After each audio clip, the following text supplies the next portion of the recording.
হরে কৃষ্ণ। সকল শ্রোতা বন্ধুগণ, ভক্তবৃন্দ, মাতৃমণ্ডলী, সকলের শ্রীচরণে জানায় অনন্ত কোটি সাষ্টাঙ্গ দণ্ডবৎ প্রণাম। শ্রী গৌরকথার ৪৭তম পর্বেতে সকল ভক্তগণকে সুস্বাগত। আমাদের পরম সৌভাগ্য এই শ্রী গৌরকথার ধারাবাহিক যে কার্যক্রম, তাতে আমরা সকলে শ্রীমন মহাপ্রভুর অমৃতময় লীলা কথা আস্বাদন করছি। শ্রীমন মহাপ্রভু নবদ্বীপ বিহারী রূপে প্রকট হয়েছেন, আর এখন তিনি শ্রীবাস অঙ্গনেতে মহাপ্রকাশ লীলা অনুষ্ঠান করছেন। শ্রীমন মহাপ্রভু শ্রীবাস অঙ্গনেতে এসেছেন মহাপ্রকাশ ৭ প্রহরিয়া ভাবেতে তিনি বিষ্ণু খট্টাতে উপবেশন করে রয়েছেন। সেখানে মহাপ্রভুর অদ্ভুত অভিষেক, অদ্ভুত ভোজন লীলা, অদ্ভুত ভক্তদের প্রতি মহাপ্রভুর মনোভাব, তাদের প্রতি কৃপা, সেই সকল কথা আমরা গত ২ পর্বেতে শ্রবণ করেছি। সেই ২ পর্বেতে আমরা মহাপ্রকাশ লীলার, মহাপ্রভুর যে ভক্তদের প্রতি কৃপা প্রদান, বরদানের যে লীলা, সেই সকল কিছু আমরা শ্রবণ করেছি। শ্রীমন মহাপ্রভু শ্রীবাস পণ্ডিতকে কৃপা করেছেন, গঙ্গাদাসকে কৃপা করেছেন, শ্রীধরকে কৃপা করেছেন, মুরারি গুপ্তকে কৃপা করেছেন। শ্রীমন মহাপ্রভু কত কত ভক্তকে কৃপা করলেন, বরদান করলেন। শ্রীমন মহাপ্রভু তিনি বীর আসনে বসে আছেন, ভক্তরা মহাপ্রভুর সম্মুখেতে কীর্তন করছেন। শ্রীমন মহাপ্রভুর অদ্ভুত আবেশে আবেশিত হয়ে রয়েছেন। শ্রীবাস পণ্ডিত, গঙ্গাদাস, অদ্বৈত আচার্য, গদাধর পণ্ডিত, তারা সকলে মিলে মহাপ্রভুর দিব্য সেবাতে ব্যস্ত। শ্রীমন মহাপ্রভুর দৃষ্টি গেল ওই অনেক দূরেতে বসে থাকা, নামের মালিকা নিয়ে নাম গ্রহণে রত এবং সেই মহাপ্রকাশ দর্শনে রত হরিদাস ঠাকুরের প্রতি। শ্রীমন মহাপ্রভু তখন হরিদাস ঠাকুরকে হুঙ্কার করতে লাগলেন তার নাম নিয়ে, হরিদাস, হরিদাস। হরিদাস ঠাকুর ছুটতে ছুটতে মহাপ্রভুর চরণ পদ্মেতে এসে তিনি সমর্পিত হলেন, আত্মনিবেদন করলেন হরিদাস ঠাকুর মহাপ্রভুর চরণ পাদ পদ্মে। হরিদাস ঠাকুরের নয়ন অশ্রুতে ভরা, গদগদ হৃদয়, বাণী রুদ্ধ হয়ে রয়েছে। হরিদাস ঠাকুর সেই ভক্তগণের প্রতি মহাপ্রভুর যে কৃপা, সেই কৃপা দর্শন করে আজকে যখন মহাপ্রভু তার নাম নিয়ে তাকে স্মরণ করছেন, হরিদাস ঠাকুর চিন্তা করলেন যে প্রভু এই অস্পৃশ্য অদৃশ্যকে তাহলে ভোলেননি, এই যবন হরিদাসকে তাহলে তিনি ভোলেননি, তিনি মনে রেখেছেন আমাকে। অন্যান্য শ্রীধরের মতো, মুরারি গুপ্তের মতো, শ্রীবাস পণ্ডিতের মতো এই দিনহীন নীচ পাপী এই হরিদাসকেও মনে রেখেছে। মহাপ্রভুর চরণে পড়ে পড়ে মহাপ্রভুকে প্রণাম করছেন, নয়ন ভরা জল হরিদাস ঠাকুরের। মহাপ্রভুকে কত কত স্তুতি করছেন, হে গৌরহরি, হে গৌরহরি। এই নীচ, এই হীন, এই হরিদাস আপনার শরণাগত, আপনার এই হরিদাস, আপনি তার পালক প্রভু, আপনি তার পালক। হরিদাস ঠাকুর এই প্রকার স্তুতি করছেন। শ্রীমন মহাপ্রভু বলছেন, হরিদাস, হরিদাস, এই মোর দেহ হইতে তুমি মোর বড়, তুমি আমার নিজের থেকেও তুমি আমার প্রিয় ভক্ত, আমার থেকেও তুমি আমার কাছে বেশি প্রিয় হরিদাস। হরিদাস, মনে পড়ে সেই দিনের কথা। হরিদাস, যখন কাজী তোমাকে নাম গ্রহণ করতে নিষেধ করলো, তুমি সমস্ত সভাতে ঘোষণা করলে, খণ্ড খণ্ড হয় দেহ, যাই যদি প্রাণ, তবুও না ছাড়িব বদনেই হরিনাম। যদি দেহ খণ্ড খণ্ড হয়ে যায়, শরীর থেকে প্রাণও যদি চলে যায়, তবু আমার জিহ্বা হরিনাম সংকীর্তন করবে।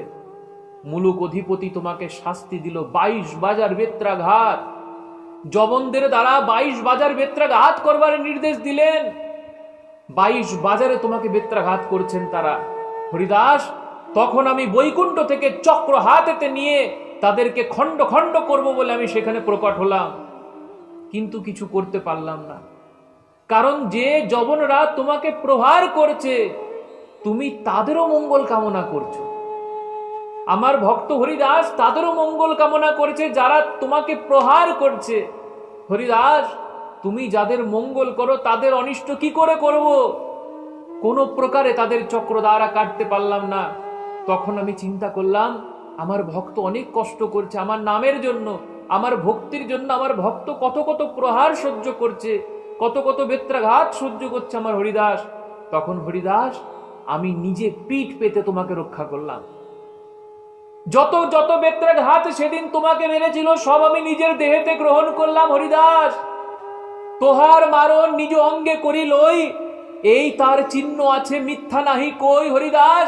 সেদিনকে 22 বাজারের বেত্রাঘাত আমি আমার নিজের অঙ্গেতে ধারণ করেছিলাম, তোমাকে রক্ষা করেছিলাম হরিদাস। হরিদাস যদি বিশ্বাস না হয় দেখো আমার অঙ্গ, দেখো আজও সেই দাগ রয়েছে, সেই বেত্রাঘাতের দাগ দেখো দেখো হরিদাস।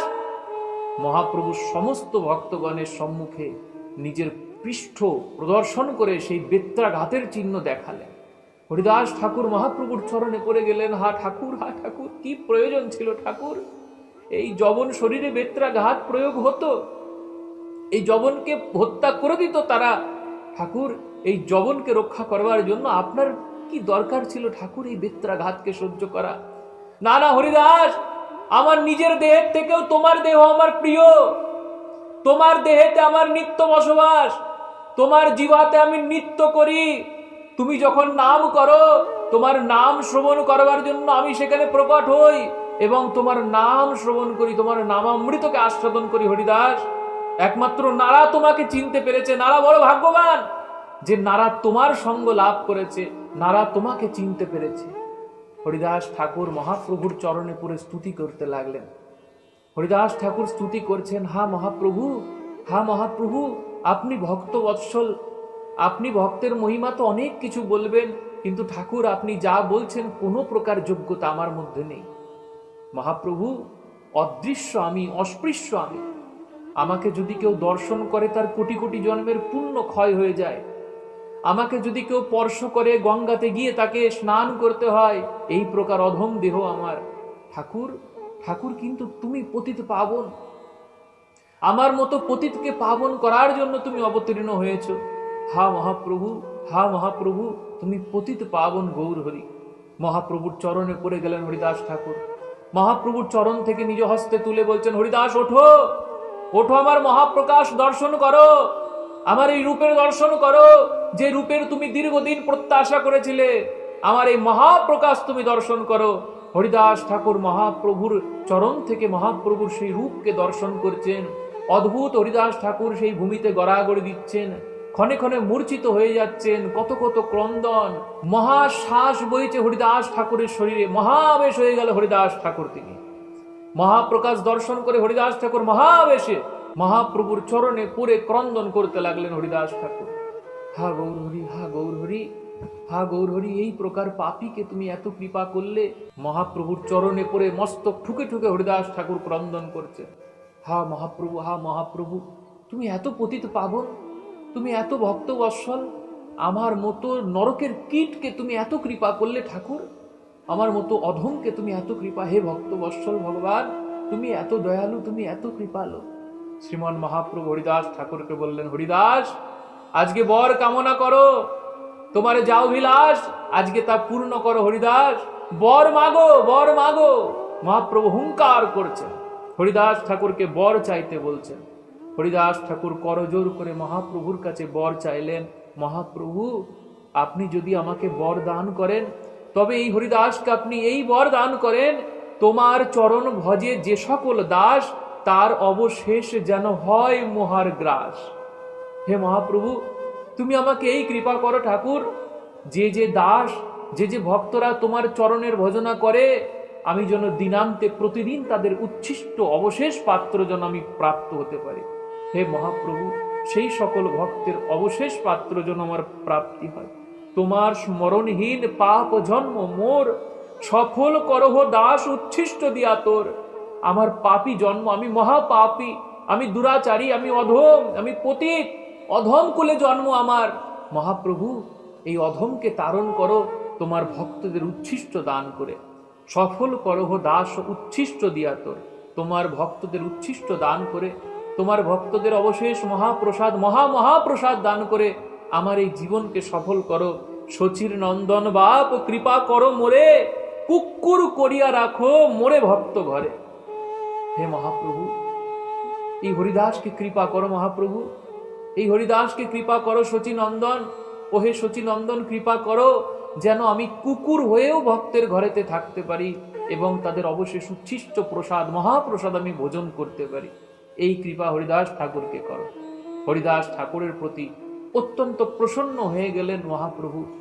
হরিদাস ঠাকুরকে মহাপ্রভু প্রসন্ন বদনে বলতে লাগলেন, প্রভু বলে, শুনো শুনো মোর হরিদাস, হরিদাস তুমি শোনো, দিবস একো যে তোমার সঙ্গে কইল বাস, তিলার ধেকো তুমি যার সঙ্গে কহ কথা, সে অবশ্য আমা পাবে নাহিকো অন্যথা।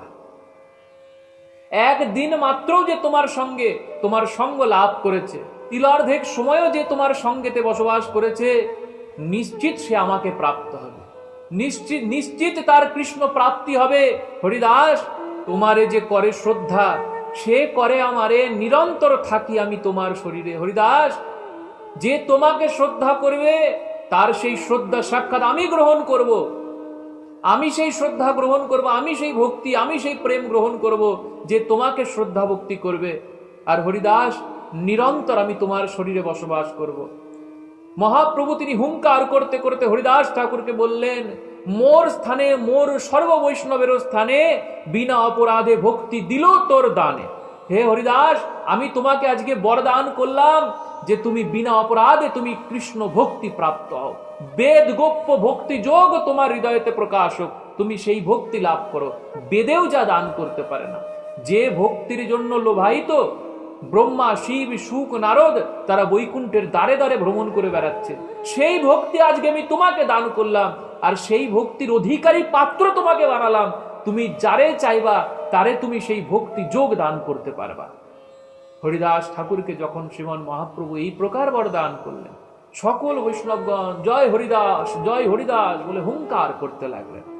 হরিদাস ঠাকুরের নয়ন ভরা জল সমস্ত শিবাসঙ্গর প্লাবিত হচ্ছে সেই জলের দ্বারা। হরিদাস ঠাকুর মহাপ্রভুর চরণ ধরে ধরে কাঁদছেন, অদ্বৈত আচার্যের চরণ ধরে ধরে কখনো কখনো গিয়ে কাঁদছেন। হরিদাস ঠাকুর দুই বাহু তুলে গৌর হরি বলে নৃত্য করছেন, কখনো ক্ষণে ক্ষণে মূর্ছা হয়ে যাচ্ছে। কত কত বিলাপ হরিদাস ঠাকুরের শরীরে, মহাবেশ হরিদাস ঠাকুরের।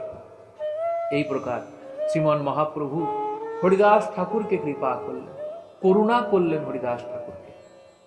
বৃন্দাবন দাস ঠাকুর তিনি এই লীলাকে আরো পুষ্ট করবার জন্য তিনি কলম দিলেন। বৃন্দাবন দাস ঠাকুর বলছেন, যে পাপিষ্ঠ বৈষ্ণবের জাতি বুদ্ধি করে, জন্ম জন্ম অধম জনিতে ডুবে মরে। বৈষ্ণবের কখনো জাতির বুদ্ধি হয় না, বৈষ্ণবের কখনো জাত হয় না, বৈষ্ণব কখনো ব্রাহ্মণ হয় না, বৈষ্ণব কখনো ক্ষত্রিয় হয় না, বৈশ্য হয় না, শূদ্র হয় না, বৈষ্ণব তো বৈষ্ণব হয়। তাই বৃন্দাবন দাস ঠাকুর বলছেন, যে পাপিষ্ঠ বৈষ্ণবকে দেখে জাতি বুদ্ধি করবে, সে অধম জনিতে ডুবে ডুবে নরকেতে গিয়ে মরবে, যে বৈষ্ণবেতে জাতির বুদ্ধি করবে। বৃন্দাবন দাস ঠাকুর তাই বললেন, যেতে কুলে বৈষ্ণবের জন্ম কেনে নহে, তথাপিহ সর্বোত্তম সর্বশাস্ত্রে করে। বৈষ্ণব যে কোনো কুলেতে আবির্ভূত হোক না কেন, নারদ মুনি দাসী গর্ভেতে আবির্ভূত হননি? নারদ মুনি, প্রহ্লাদ মহারাজ অসুর জনিতে আবির্ভূত হননি? হনুমানজি তিনি বানর প্রজাতি কপিদের মধ্যে আবির্ভূত হননি? তাই বৈষ্ণব যে কুলেতে আবির্ভূত হোক না কেন, যখন তার সাধনা তিনি প্রারম্ভ করবেন, যখন তিনি বিষ্ণু ভক্ত রূপে জগতে প্রকাশ হবেন, তখন তিনি সর্বোত্তম হবেন। তাই জাতি কুল ক্রিয়া ধনে কিছু নাহি করে, প্রেম ধন আরতি বিনা না পায় কৃষ্ণের। যারা যারা গৌর কথা শ্রবণ করেন তাদেরকে অনুরোধ করছি, ধ্যান দিয়ে এই সার কথাটিকে শুনে রাখেন। বৃন্দাবন দাস ঠাকুর বলছেন, জাতি কুল ক্রিয়া ধন, ঐশ্বর্য প্রতিপত্তি, জাত কুল ধন সম্পত্তি, এই সবের দ্বারা কখনো কৃষ্ণকে পাওয়া যায় না। কৃষ্ণকে যদি প্রাপ্ত হতে হয় তবে আরতি দরকার আর প্রেম দরকার। যেই প্রেম, যে আরতি হরিদাস ঠাকুরের মধ্যে আছে, এই প্রেম এবং আরতির দ্বারাই গোবিন্দ প্রাপ্তি হয়। তাই এই প্রকার হরিদাস ঠাকুর, মহাভক্ত হরিদাস ঠাকুর জয় জয়, হরিদাস মরণে সর্ব পাপ ক্ষয়। যার স্মরণ করলে সর্ব পাপ থেকে মুক্তি হয়, সেই প্রকার হরিদাস ঠাকুরের জয় জয় হোক। মহাপ্রভু হরিদাস ঠাকুরকে এই প্রকার কৃপা করলেন। মহাপ্রভু তিনি বীরাসনে বসে গদাধর পণ্ডিতের হাত থেকে তাম্বুল সেবা করছেন, গর্জন করছেন মহাপ্রভু, হুঙ্কার করছেন ভক্তদেরকে স্মরণ করে করে। শ্রীবাস পণ্ডিত অদ্বৈত আচার্য মহাপ্রভুর দুই চরণের তলে বসে আছেন। অদ্বৈত আচার্যের দিকে মহাপ্রভু তাকিয়ে বললেন, নারা, ক্ষীর সাগরেতে অত্যন্ত সুখে শয়ন করেছিলাম, তোর হুঙ্কারেতে বাধ্য হয়েছি নবদ্বীপে আসতে।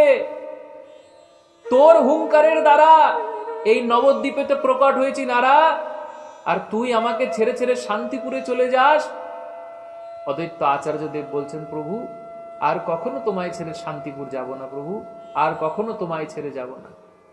নারা, মনে পড়ে সেই দিনের কথা যখন আমার এই অবতার হয়নি, কত কত ক্রন্দন করতিস, কত কত আরাধনা করতিস তুই আমাকে এই জগতে প্রকট করাবার জন্য। নারা, যখন যখন গীতার ব্যাখ্যা করতিস, গীতার শ্লোকেতে যদি ভক্তিযোগের কোনো অনুবাদ না পেতিস, তখন সেই দিন উপবাস করে থাকতিস, জল অব্দি স্পর্শ করতিস না। সেই দিনে রাত্রি হয়ে যেত, অন্ন গ্রহণ করতিস না, জল গ্রহণ করতিস না, উপবাস করে শয়ন করে থাকতিস। নারা, মনে পড়ে সেই রাত্রিতে তোর কাছে আমি প্রকাশিত হয়েছিলাম, তুই উপবাস করেছিলিস আর ক্ষুধার কষ্ট আমার ভোগ করতে হয়েছিল। তোর কষ্টেতে আমার কষ্ট হয় নারা, তুই ক্রন্দন করলে আমার ক্রন্দন হয়, তুই উপবাস করলে আমার উপবাস হয়। তাই সেই রাত্রিতে আমি তোর কাছে প্রকট হয়ে তোকে সেই শ্লোকের অর্থ, সেই ভক্তিযোগের ব্যাখ্যা আমি করেছিলাম, আর বলেছিলাম তাড়াতাড়ি উঠে ভোজন কর। আমার কথাকে শ্রবণ করে সেই শ্লোকের অনুবাদ, সেই ভক্তিযোগের ব্যাখ্যা জানতে পেরে তারপর তুই অন্ন গ্রহণ করেছিলিস। মনে পড়ে সেই কথা? অদ্বৈত আচার্য মহাপ্রভুর চরণেতে মস্তক স্পর্শ করে, হ্যাঁ ঠাকুর, মনে পড়ে আমার সেই কথা। আমি জানতাম ঠাকুর সেই সাক্ষাৎ তুমি ছিলে। তোমার সেই গৌরাঙ্গ রূপ দেখে আমি বুঝে গিয়েছিলাম ঠাকুর যে সেই রাত্রিতে আমার কাছে তুমি এসেছিলে। নারা, যখন যখন তোর এই ব্যাখ্যায় দ্বিধা হতো, তুই উপবাস করতিস, আর প্রত্যেক রাত্রিতে তোর কাছে প্রকাশিত হয়ে সেই ভক্তিযোগের ব্যাখ্যা আমি করতাম, তারপর তোর শান্তি হতো। মনে পড়ে? অদ্বৈত আচার্য মহাপ্রভুর চরণ ধরে ক্রন্দন করেছে। মহাপ্রভু বললেন, নারা, আজকে তোকে আমি একটি গোপন কথা বলছি। শ্রীমদ্ ভগবদ গীতা 13 অধ্যায় 14 শ্লোক, যেখানে আমি বলেছিলাম সর্বত পাণি পাদন্তচ সর্বত শিশির মুখম সর্বত শ্রুতি মল্লোকে সর্বমাবৃত্ত তিষ্ঠতি। এইখানে সর্বত স্থানে সর্বত্র। এই গোপন কথা আমি ছাড়া তোকে আর কে বলবে? এই গোপন কথা তোকে আজকে বললাম যে সর্বত পাণি পাদনস্তৎ, এই পাঠ নরে, সর্বত্র পাণি পাদনস্তৎ, এই পাঠ সত্য। সর্বত পাণি পাদন ততের স্থলে সর্বত্র পাণি পাদন তৎ হবে, যার অর্থ আমার হস্ত, পদ, চক্ষু, মস্তক, মুখ সর্বত্র, এবং আমি সর্বত্র করণযুক্ত, জগতে সব কিছুর পরিব্যাপ্ত করে আমি সাক্ষাৎ বিরাজিত, আমি সাক্ষাৎ বিরাজিত। নারা, এই গোপন কথা আমি তোর কাছে একমাত্র প্রকাশ করলাম। মহাপ্রভুর শ্রীমুখ থেকে এই প্রকার প্রেমপূর্ণ কথা শ্রবণ করে অদ্বৈত আচার্য দেব বিস্তরভাবে ক্রন্দন করতে লাগলেন মহাপ্রভুর চরণে পড়ে। মহাপ্রভু বললেন, নারা, বরমাগ, বরমাগ, তুই কত সৌভাগ্যবান তুই যে তোর ডাকেতে আমি জগতে প্রকাশিত হয়েছি। তুই সাক্ষাৎ মহাবিষ্ণু, তোর ডাকেতে আমি বৈকুণ্ঠ ছেড়ে নবদ্বীপের ভূমিতে এসে গড়াগড়ি দিচ্ছি, তোর ডাকেতে একমাত্র। অদ্বৈত আচার্য দেব বলছেন, অদ্বৈত বলয়ে আর কি বলিব মুই, এই মোর মহত্ব যে মোর নাথ তুই। ঠাকুর, আমার একটাই মাত্র মহত্ব, আমার একটাই মাত্র মহিমা যে আমার প্রভু তুমি, আমার নাথ একমাত্র তুমি। তুমি গৌর হরি, আমার নাথ, আমার প্রাণনাথ, একমাত্র এই আমার মহত্ব। তাই যদি বরদান করতে হয়, প্রভু আমাকে এই বরদান করো। অদ্বৈত বলয়ে প্রভু মোর এই বড় মূর্খ নীচ পতিতের অনুগ্রহ করো। মহাপ্রভু, যদি এই অধমকে বরদান করতে হয় তবে আমাকে এই বরদান করো প্রভু, যারা মূর্খ নীচ পতিত তাদেরকে তুমি প্রেম ভক্তি দান করবে, তাদেরকে তুমি অগ্রে অনুগ্রহ করবে ঠাকুর। আর যারা ধনী কুলীন পাণ্ডিত্য নিয়ে যারা অহংকার করে থাকে, তাদের থেকে আগে যারা মূর্খ নীচ দরিদ্র পতিত, তাদের কণ্ঠে তো তুমি আগে হরিনাম দেবে, তাদের আগে তুমি তোমার চরণে শরণাগত করবে। ঠাকুর, এই আমার বর। অদ্বৈত আচার্যের মস্তকে হস্ত স্থাপন করে মহাপ্রভু বলেন, অদ্বৈত, তোমার এই বর তুমি প্রাপ্ত হবে। মহাপ্রভু সকল ভক্তদেরকে সম্বোধন করছেন, যার যা বর তোমরা সকলে চেয়ে নাও। কেউ কেউ এসে মহাপ্রভুর কাছে বলছেন, মহাপ্রভু, আমার বাবা আমাকে আপনার এই স্থানেতে আসতে দেয় না, তো মহাপ্রভু আপনি কৃপা করেন আমার পিতার যেন মতি আপনার চরণে রত হয়। কেউ কেউ বললেন, ঠাকুর, আমাকে আপনি এই বর দান করেন, আমার শিষ্য আমার কথা শোনে না, বিপথে গমন করে, আমার শিষ্যের মতি যেন আপনার চরণেতে লাগে। কেউ কেউ তার পুত্রের জন্য কামনা করলেন, কেউ কেউ তার নাতি নাতনি, কেউ কেউ তার স্ত্রী, কেউ কেউ তার ভৃত্য, আবার কেউ কেউ প্রার্থনা করলেন, মহাপ্রভু, আমার জন্য গুরুদেবের চরণে ভক্তি হয়, আমার জন্য আপনার চরণে ভক্তি হয়। এই প্রকার মহাপ্রকাশ লীলাতে সকল ভক্তগণ সকলের অভিলাষ অনুযায়ী বর মহাপ্রভুর কাছ থেকে প্রার্থনা করলেন। এদিকে মুকুন্দ দত্ত, যিনি মহাপ্রভুর সংকীর্তনের মূল কীর্তনিয়া, মুকুন্দ দত্ত, তিনি দ্বারেতে দাঁড়িয়ে দাঁড়িয়ে সেই সকল লীলা দর্শন করছেন। শ্রীবাস পণ্ডিতের দিকে ইঙ্গিত করছেন মুকুন্দ, যে প্রভু তো সকলকে করুণা করছেন, প্রভু তো আমাকে একবারও স্মরণ করলেন না, তাহলে কি মহাপ্রভু আজকে আমাকে বঞ্চিত করবেন তার এই মহাপ্রকাশ লীলাতে? শ্রীবাস মহাপ্রভুর চরণেতে আসলেন, বললেন, ঠাকুর, আপনার ভক্ত মুকুন্দ দ্বারেতে অপেক্ষা করেছে, আপনি কখন তাকে কৃপা করবেন?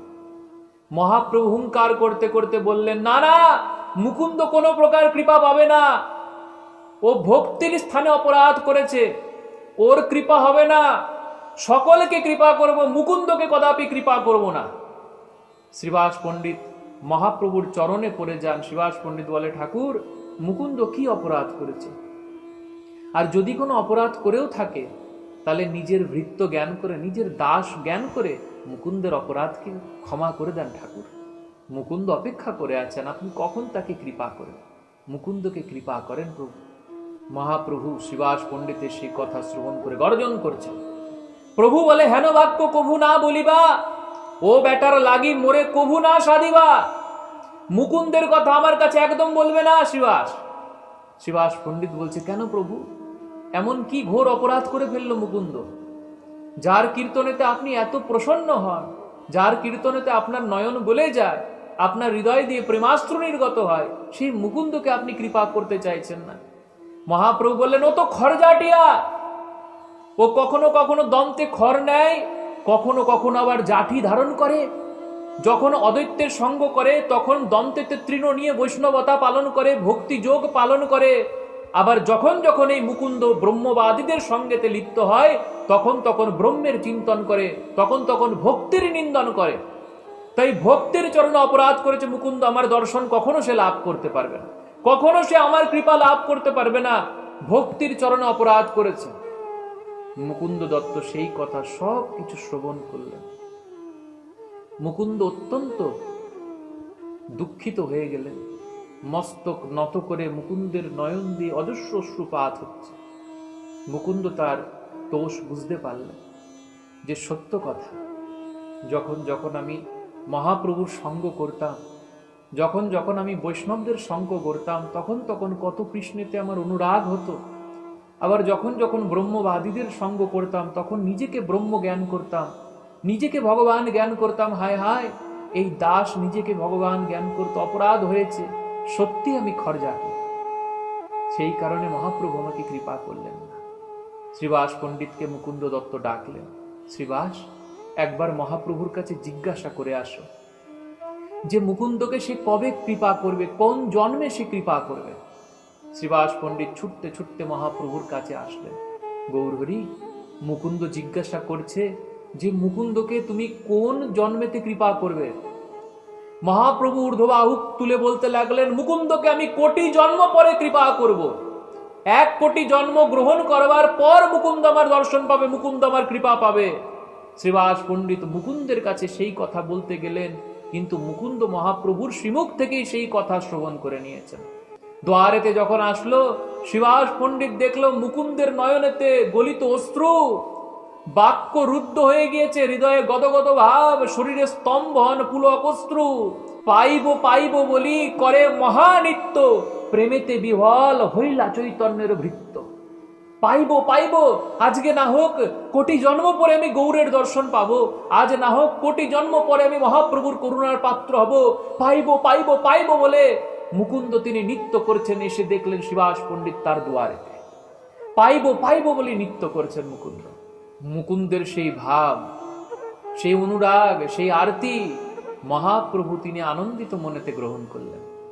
মহাপ্রভু হুঙ্কার করতে লাগলেন, শিবাস, মুকুন্দকে নিয়ে আমার চরণে আসো, মুকুন্দকে নিয়ে আমার চরণে আসো, সত্তর মুকুন্দকে নিয়ে আসো, শীঘ্র নিয়ে আসো আমার ভক্ত মুকুন্দকে। শিবাস পণ্ডিত ছুটতে ছুটতে মুকুন্দকে নিয়ে মহাপ্রভুর চরণেতে পড়ে গেলেন। মুকুন্দ মহাপ্রভুর চরণেতে প্রণাম করছেন। মহাপ্রভু মুকুন্দকে বলতে লাগলেন, মুকুন্দ, তোমার যত সঙ্গ দোষ ছিল সেই সঙ্গ দোষ সব তোমার নষ্ট হয়ে গিয়েছে। তোমার আমার প্রতি যে অনুরাগ, আমার প্রতি যে প্রেম, সেই প্রেমে আমি বশীভূত হয়ে গেছি মুকুন্দ।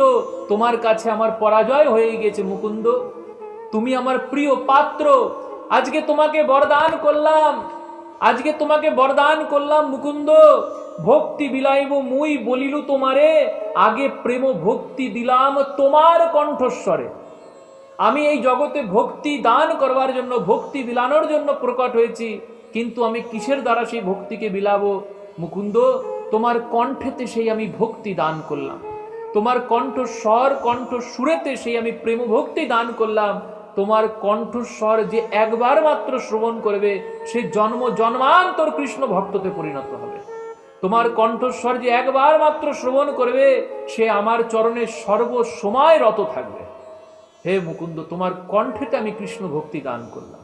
মহাপ্রভু মুকুন্দকে আলিঙ্গন করলেন। মুকুন্দ হা গৌর বলে ক্রন্দন করেছেন। মহাপ্রভু বললেন, যেখানে যেখানে হয় মোর অবতার, তথায় গায়ন তুমি হইবে আমার। যখন যখন যেখানে যেখানে আমার এই অবতার হবে, তখন সেখানে সেখানে তুমি আমার কীর্তনিয়া রূপে আমাকে কীর্তন শ্রবণ করাবা। কি মুকুন্দ, তুমি কীর্তন শ্রবণ করাবা তো? মুকুন্দ মহাপ্রভুর বক্ষেতে সুখেতে বিহার করছে। এই প্রকার মহাপ্রভু ভক্তদেরকে কৃপা করছেন। মহাপ্রভুর গলদেশে গদাধর পণ্ডিতের দ্বারা রচিত মালা, যে মালা সকল ভক্তগণ মহাপ্রভুর গলদেশে পরিধান করিয়েছিলেন, সেই সকল মালা মহাপ্রভু একে একে সকল ভক্তদের গলদেশে পরাতে লাগলেন। সকল ভক্তদেরকে মালা চন্দন দ্বারা বিভূষিত করলেন শ্রীমান মহাপ্রভু। মহাপ্রকাশ লীলা, যে তাম্বুল মহাপ্রভু এতক্ষণ চর্বণ করেছিলেন, সেই চর্বিত তাম্বুল মহাপ্রভু সকল ভক্তগণকে বিতরণ করে দিলেন। ভক্তগণ মহাপ্রভুর সেই চর্বিত তাম্বুল প্রসাদ পেলেন। মহাপ্রভুর ভোজনের যে অবশেষ পাত্র ছিলেন, শিবাস পণ্ডিতের কন্যা সম নারায়ণী দেবী, শিবাস পণ্ডিতের বড় ভাই নলিন পণ্ডিতের কন্যা এই নারায়ণী দেবীকে মহাপ্রভু তার অবশেষ পাত্র ভোজন করালেন। মহাপ্রভুর সে অবশেষ পাত্র নারায়ণী দেবী ভোজন করলেন। নারায়ণী দেবীকে মহাপ্রভু বললেন, নারায়ণী, একবার কৃষ্ণ কৃষ্ণ বলে কাঁদো। মহাপ্রভুর আদেশ অনুসারে নারায়ণী দেবী দুই বাহু তুলে কৃষ্ণ হে বলে অদ্ভুত ক্রন্দন করলেন। ভক্তগণের সকলের নয়নেতে জল চলে আসলো সেই অদ্ভুত ক্রন্দন দর্শন করে। এই প্রকার মহাপ্রভুর অবশেষ পাত্র নারায়ণী দেবী তিনি ভোজন করলেন। ভক্তগণ, এই নারায়ণী দেবী কে? যে গৌর কথা আমরা আস্বাদন করছি, যে গ্রন্থের থেকে এই গৌর কথা আমরা আস্বাদন করছি, শ্রী চৈতন্য ভাগবত, এই চৈতন্য ভাগবতের রচয়িতা ব্যাস অবতার ছিল বৃন্দাবন দাস ঠাকুরের মা হচ্ছেন এই নারায়ণী দেবী। মহাপ্রভুর অবশেষ পাত্রের ভোক্তা তিনি। এই প্রকার মহাপ্রকাশ লীলাতে শ্রীমন মহাপ্রভু নারায়ণী দেবীকেও তিনি প্রেমভক্তি দান করলেন। মহাপ্রভু তিনি মধুর ভাবেতে অধিষ্ঠিত হয়ে রয়েছেন। ভক্তরা কেউ মহাপ্রভুকে দর্শন করে সুখ করছেন, কেউ মহাপ্রভুর শরীরকে স্পর্শন করে সুখী হচ্ছেন, কেউ মহাপ্রভুর চরণকে লেহন করে সুখী হচ্ছেন। সকল ভক্তদেরকেও মহাপ্রভু সেই প্রকার, কাউকে মহাপ্রভু বক্ষেতে আলিঙ্গন করছেন, কাউকে মহাপ্রভু চুম্বন করছেন, কারো স্কন্ধের উপর মহাপ্রভু তিনি সহস্ত প্রদান করছেন। এই প্রকার মধুর ভাবেতে মহাপ্রভু সকল ভক্তগণকে নিয়ে নৃত্য করলেন। শ্রীমান মহাপ্রভু পূর্বেতে ঐশ্বর্য ভাব প্রকাশ করেছিলেন, কিন্তু এখন মহাপ্রভু সম্পূর্ণ মাধুর্য ভাবে অবস্থান করতেন। সকল ভক্তগণের তো এই স্মরণ হলো যেন আজকে রাসস্থলীতে মহাপ্রভু সাক্ষাৎ কৃষ্ণ আর আমরা সকলে এক একজন গোপিকা। যেই প্রকার তাসাম আবির্ভূৎসৌরি স্ময়মান মুখাম্বুজ পীতাম্বর ধরশ্রোগধি সাক্ষাৎ মনমত মনমথ, সেই রাসস্থলিতে গোপিকাদের মধ্যে সাক্ষাৎ মনমথ মনমথ রূপে শ্যামসুন্দর প্রকট হয়েছিলেন। আজকে সেই শ্যামসুন্দর গৌর সুন্দর রূপে আমাদের মধ্যতে প্রকট হয়েছে। সকল ভক্তগণ নিজেকে গোপী জ্ঞান করলেন, মহাপ্রভুকে কৃষ্ণ জ্ঞান করে মহাপ্রভুর সঙ্গে অদ্ভুত নৃত্য করলেন। এ যেন সাক্ষাৎ রাস নৃত্য। মহাপ্রভুর সঙ্গে ভক্তগণ এই প্রকার 7 প্রহর ধরে অতিবাহিত করলেন। এই ছিল 7 প্রহরিয়া ভাব। শ্রীমন মহাপ্রভুর এই 7 প্রহরিয়া ভাব এক একটি প্রহর অনন্ত কাল ধরে বলা যায়। অনন্তদেব অনন্ত মুখে অনন্ত কাল ধরে এক একটি প্রহরের ক্ষণমাত্র সময়ের লীলা বলতে পারেন না। কিন্তু আমরা যতটুকু সম্ভব মহাপ্রভুর করুণার উপর নির্ভর করে, তার কৃপার উপর নির্ভর করে আজকে এই 3টি পর্বের দ্বারা আমরা মহাপ্রকাশ লীলাকে শ্রবণ কীর্তন করবার সৌভাগ্য লাভ করলাম। এই 3টি পর্বেতে মহাপ্রকাশ লীলা শ্রীমন মহাপ্রভু সকল ভক্তদের মধ্যে মধুর ভাবে মাধুর্য রস আস্বাদন করছে। অদ্বৈত আচার্য শ্রীবাস পণ্ডিত তারা দুজন মিলে বিচার বিবেচনা করলেন যে তো মনুষ্য দেহেতে বেশিক্ষণ ভগবৎ সঙ্গ লাভ করা যায় না। কেননা এই মনুষ্য দেহের ক্ষুধা আসে, তৃষ্ণা আসে, ক্লান্তি আসে, নিদ্রা আসে। তাই শ্রীবাস পণ্ডিত অদ্বৈত আচার্যদেবকে বললেন, হে অদ্বৈত আচার্যদেব, আপনি কৃপা করে মহাপ্রভুকে অনুরোধ করেন যে তিনি যেন এই ঈশ্বর আবেশকে অন্তর্ধান করে আমাদের কাছে পূর্বে আমাদের নিমাই রূপে বিশ্বম্বর রূপে প্রকট। অদ্বৈত আচার্যদেবকে বলার জন্য অনুরোধ করলেন।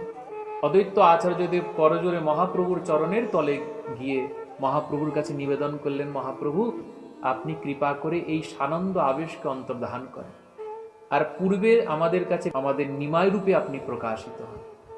শ্রীমন মহাপ্রভু ভক্তদের কাছ থেকে সেই কথা শ্রবণ করলেন, সকলকে করুণা করলেন, সকলকে কৃপা করলেন। সকল ভক্তগণের প্রতি করুণার বর্ষা করতে করতে মহাপ্রভু সেই খট্টা থেকে মূর্ছিত হয়ে ভূমিতে পড়ে গেলেন। 7 প্রহরিয়া ভাব বিশ্রাম হলো, শ্রীমন মহাপ্রভুর মূর্ছা হলো। নিত্যানন্দ প্রভু ছুটতে ছুটতে আসলেন। ছুটতে ছুটতে নিত্যানন্দ প্রভু গৌর শরীরকে ধারণ করলেন। অদ্বৈত আচার্য গঙ্গা জল নিয়ে আসলেন, মহাপ্রভুর মুখেতে গঙ্গা জলের ছিটা দিলেন, মহাপ্রভুকে চেতন প্রদান করতে চাইলেন। কিন্তু অদ্ভুতভাবে অদ্বৈত আচার্যদেব দেখলেন মহাপ্রভুর শরীরে কোনো প্রকার চেতনতা নেই, শ্বাস প্রশ্বাস রুদ্ধ হয়ে গিয়েছে, শরীরে প্রাণের কোনো সঞ্চার মাত্র নেই। অদ্বৈত আচার্য অবাক দৃষ্টিতে দেখলেন, যদিও বা পূর্বেতে এই প্রকার ভাব অনেক সময় প্রকাশ হয়েছে নিমায় শরীরে। তাই সকল ভক্তগণ অপেক্ষা করতে লাগলেন যে মহাপ্রভুর কখন মূর্ছা ভঙ্গ হবে, কখন মহাপ্রভু তিনি জাগ্রত হবেন। সকল ভক্তগণ নীরবে সকল অপেক্ষা করতে থাকেন, কেউ ক্রন্দন করলেন না, সকল অপেক্ষা করেছেন মহাপ্রভু কখন তার মূর্ছাকে ভঙ্গ করবেন। দেখতে দেখতে 2 প্রহর কেটে গেল, 3য় প্রহরেতে প্রবেশ করল। অদ্বৈত আচার্যদেব মহাপ্রভুর বক্ষের কাছে কর্ণ নিয়ে গিয়ে শোনে সেখানে হৃদয়ের স্পন্দন হচ্ছে নাকি, কিন্তু সেখানে কোনো হৃদয়ের স্পন্দন অনুভব করেন না আচার্যদেব। শ্রীবাস পণ্ডিত মহাপ্রভুর বক্ষেতে হস্ত বোলান, গদাধর পণ্ডিতের কোলেতে মহাপ্রভুর মস্তক, নিত্যানন্দ প্রভু মহাপ্রভুর শরীরেতে বাতাস করছেন, কিন্তু কোনো প্রকারেই মহাপ্রভু সুস্থ হচ্ছেন না। 3য় প্রহরে উপস্থিত হল। কোনো একজন ভক্ত বলে উঠলেন, আচার্যদেব আমাদের ঠাকুর তো তিনি কীর্তন আনন্দী, আমাদের ঠাকুরের করণীতে আমরা একটু কীর্তন করে দেখি না, আমরা তো অনেকক্ষণ তাকে কীর্তন শোনাই না, 2-3 প্রহর হয়ে গেল তার সম্মুখে কীর্তন করি না, কীর্তন ধ্বনি তার করণেতে প্রবেশ করে না। তো হে আচার্যদেব আমাদের গৌর সুন্দরকে একটু কীর্তন শ্রবণ করিয়ে দেখি কি হয়। মহাপ্রভুর করণেতে অদ্বৈত আচার্যদেব কীর্তন করতে লাগলেন, শ্রীবাস পণ্ডিত করতালি দিতে লাগলেন, কোনো ভক্ত এসে মৃদঙ্গ বাজাচ্ছেন, কোনো ভক্তের হস্তেতে মন্দিরা। এই প্রকার কীর্তন আচার্যদেব যখন শ্রবণ করাতে লাগলেন, কিছুক্ষণ পরে মহাপ্রভুর শরীরটা কম্পিত হয়ে উঠলেন। মহাপ্রভুর আস্তে আস্তে জাগ্রতই হচ্ছে। শ্রীমন মহাপ্রভুর নয়ন, প্রেমে ভরা সেই নয়ন ধীরে ধীরে উন্মোচন হলো। মহাপ্রভু ধীরে ধীরে অবাক দৃষ্টিতে সকলের দিকে দেখছেন। মহাপ্রভু জিজ্ঞাসা করলেন শ্রীবাস পণ্ডিতের কাছে, শ্রীবাস, তোমরা এই প্রকার আমার গায়েতে এত ধুলা কেন? তোমাদের গায়েতে এত ধুলা কেন? শ্রীবাস পণ্ডিত মহাপ্রভুকে বলছে, ঠাকুর, আর আমাদের কাছ থেকে চুরি করতে পারবে না। তোমার পরম ভাবকে আমরা বুঝে নিয়েছি ঠাকুর। তুমি কে তা তুমি মহাপ্রকাশের মাধ্যমে প্রকাশ করে দিয়েছো ঠাকুর। মহাপ্রভু কিছুটা লজ্জিত হলেন। শ্রীবাস, এই কি প্রকার বলছো? শ্রীবাস পণ্ডিত সঙ্গে সঙ্গে নিজেকে সামলে নিলেন। শ্রীবাস পণ্ডিত বলছেন, ঠাকুর, 3 প্রহর ধরে তুমি এখানে মূর্ছিত হয়ে পড়েছিলে, তোমার মূর্ছা এসেছিল, এখন কীর্তন করে তোমার এই মূর্ছাকে আমরা ভঙ্গ করলাম। মহাপ্রভু বলছেন, শ্রীবাস, আমার মতো সাধারণ একটা জীবের জন্য তোমাদের জীবনের দুর্লভ 3 প্রহরকে নষ্ট করে ফেললে। আমার পাশে এইরকম অপেক্ষা করতে থাকলে 3 প্রহর নষ্ট করে ফেললে। শ্রীবাস, আমি ক্ষমা চাইছি, আমি সকল ভক্তগণের কাছে ক্ষমা চাইছি যে তোমরা এই নিমায়ের জন্য, আমার জন্য তোমরা তোমাদের জীবনের 3 প্রহর কালকে কৃষ্ণ স্মরণ বিনা নষ্ট করে ফেলে। সকলে মহাপ্রভুকে মনে মনে বলতে লাগলেন, ঠাকুর, যখন সাক্ষাৎ কৃষ্ণ আমাদের সম্মুখেতে মূর্ছা হয়ে পড়ে আছে নবদ্বীপের ভূমিতে, আর সেখানে আমরা কিসের আর কৃষ্ণ স্মরণ করব? সাক্ষাৎ কৃষ্ণ আমাদের সম্মুখেতে নবদ্বীপের ধুলাতে মূর্ছিত হয়ে ধুলায় ধূসরিত হয়ে পড়ে আছে, আর আমরা সেই কৃষ্ণকে দর্শন করে আবার কৃষ্ণ স্মরণ করব? গোপিকারা কি রাসেতে নৃত্য করতে করতে কখনো কৃষ্ণ স্মরণ করেছেন? মা যশোদা কি গোপালকে দুগ্ধ পান করাতে করাতে কখনো কৃষ্ণ স্মরণ করেছেন? আমাদের সম্মুখেতে যেখানে কৃষ্ণ পড়ে আছেন সেখানে আর কিসের কৃষ্ণ স্মরণকে বাকি রাখে? সকল ভক্তগণ অন্তরে অন্তরে মহাপ্রভুকে এই কথা জানান। মহাপ্রভু এই প্রকার সকলের কাছে ক্ষমা প্রার্থনা করছে, আমি যদি কোনো প্রকার ভুল কিছু বলে থাকি, আমি যদি তোমাদের সাথে কোনো প্রকার দৌরাত্ম্য করে থাকি, কোনো প্রকার অপরাধ করে থাকি, ভক্তগণ আমাকে ক্ষমা করে দাও। আমার জন্য তোমাদের জীবনে 3 প্রহর কাল বিনষ্ট হয়ে গেল। নিত্যানন্দ প্রভু আসলেন। নিত্যানন্দ প্রভু বললেন, গৌরহরি, থাক, ওইসব কথা পরে হবে, আমার ভীষণ ক্ষুধা লেগেছে, ভীষণ পিপাসা লেগেছে, তাড়াতাড়ি চলো আমরা সকলে মিলে গঙ্গা স্নান করে তারপর এই শ্রীবাস অঙ্গনেতে এসে প্রসাদ পাব। সকলে মিলে চলে গেলেন গঙ্গাতে। গঙ্গাতে মজ্জিত হলেন, গঙ্গাতে অবগাহন করলেন, হরিনাম সংকীর্তনের সাথে সাথে সকলে গঙ্গা স্নান করলেন এবং মহাপ্রভুকে নিয়ে পুনরায় আর্দ্রবস্ত্র পরিত্যাগ করিয়ে শুষ্ক বস্ত্রেতে আভূষিত করিলক পুষ্পমালা পরিধান করিয়ে মহাপ্রভুর কেশ সংস্কার করিয়ে শ্রীবাস পণ্ডিতের ভবনেতে এসে প্রবেশ করলেন। এদিকে মালিনী দেবী, তিনি ভোগ দ্রব্য রন্ধন করে ভগবানকে ভোগ লাগিয়ে নিবেদন করে মালিনী দেবী তিনি অপেক্ষা করেছিলেন। যখন মহাপ্রভু, শ্রীবাস পণ্ডিত, গদাধর পণ্ডিত, অদ্বৈত আচার্য, নিত্যানন্দ প্রভু সকলে মিলে প্রবেশ করলেন, মালিনী দেবী সকলকে প্রসাদ পরিবেশন করলেন। সকলে যে যার মতো প্রসাদ পেল, কিন্তু নিত্যানন্দ প্রভু প্রসাদ পায় না নিজে হাতে। সাক্ষাৎ মালিনী দেবী সকল বৈষ্ণবের সম্মুখেতে কোলেতে বসিয়ে নিয়ে নিত্যানন্দ প্রভুকে মেখে মেখে নিজে হস্তেতে সেবা দিল। আর নিত্যানন্দ প্রভু মা মা বলে মালিনী দেবীর হস্তেতে সে অন্ন গ্রহণ করল। তাই ভক্তগণ, আমাদের মহাপ্রকাশ লীলা, শ্রীমন মহাপ্রভুর অদ্ভুত এই মহাপ্রকাশ লীলাকে আমরা এখানেই বিশ্রাম করছি। আগামী পর্বেতে আমরা আগামী লীলাগুলিকে আস্বাদন করব। সকলকে অসংখ্য অসংখ্য ধন্যবাদ গৌর কথার সঙ্গে যুক্ত থাকার জন্য। সকলকে অনুরোধ, আপনারা সকলে এই ধারাবাহিক গৌর কথার সঙ্গে যুক্ত থাকুন, সকলে গৌর কথা শ্রবণ করুন এবং আপনার আত্মীয় স্বজন, বন্ধু বান্ধব, তাদের মঙ্গলের জন্য মহাপ্রভুর কথা শ্রবণ করে এই মনুষ্য জীবনকে ধন্যাতিধন্য করার জন্য তাদের কাছেও এই গৌর কথাকে শেয়ার করেন, তাদেরকেও শ্রবণ করার সুযোগ সুবিধা করে। সকলের চরণে অনন্ত কোটি দণ্ডবত প্রণাম জ্ঞাপন করে বাণীকে এখানেই বিশ্রাম দিলাম। সকলকে শ্রী রাধে রাধে।